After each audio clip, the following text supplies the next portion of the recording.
না গুরু কোথায় গিয়ে ধরবো। আমি যে গুরু ধরবো, কি জিনিস হাসিল করলে আমি নিজেই শিষ্য হতে পারবো, আমি কিভাবে বুঝতে পারবো যে আমার এখন শিষ্যত্ব গ্রহণ করা উচিত।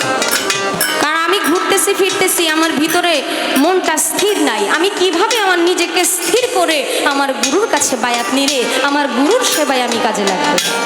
আমি যে বায়াত হব, আমি যার কাছে বায়াত হব, সে কি আসলে নবীর বংশধর নাকি অন্য কিছু?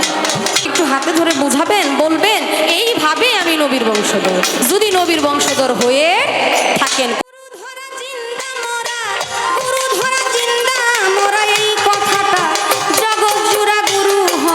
কারা হবে গুরু হবে কারা।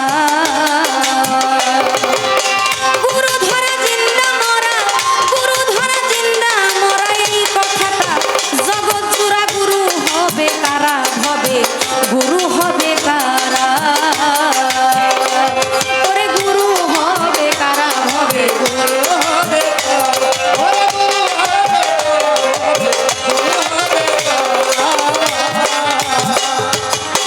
গুরুর কি গুরুত্ব আছে খুলে বলো সবার কাছে। কি অর্জন কি বর্জন করে গুরু হইল তারা হবে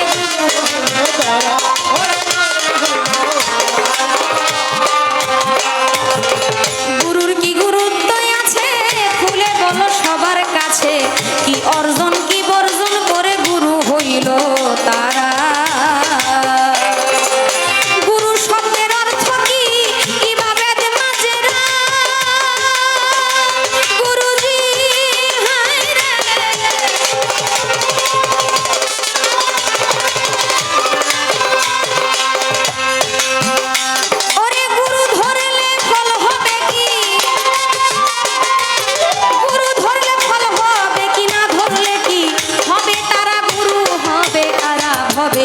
গুরু হবে কারা, ওরে গুরু হবে কারা হবে গুরু হবে কারা।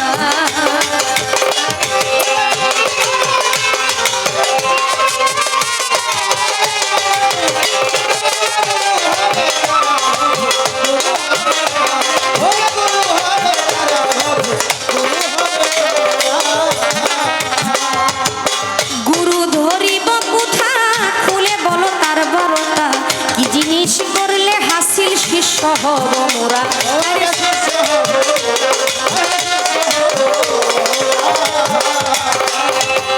গুরু ধরিব কোথা খুলে বলো তার বারতা। কি জিনিস করলে হাসিল ভক্ত হব মোরা।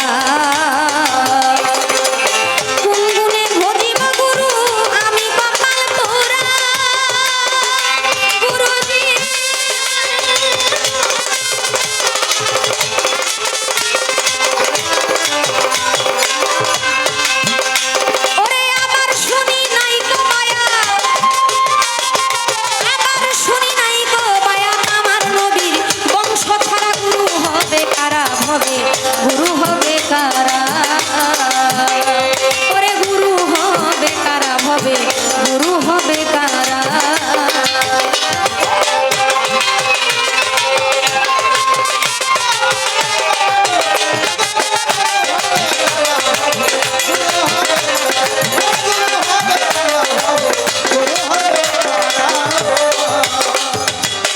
গুরু ধরা জিন্দা মরা, এই কথাটা জগৎ জোড়া মানুষ বলে।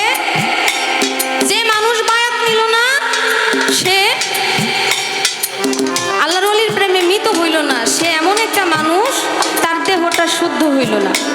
গুরু ধরলে নাকি জিন্দা মরতে হয়, মানে দুনিয়াতে আছে এরপরও সে মরে গেছে, থাকতেও সে মরা।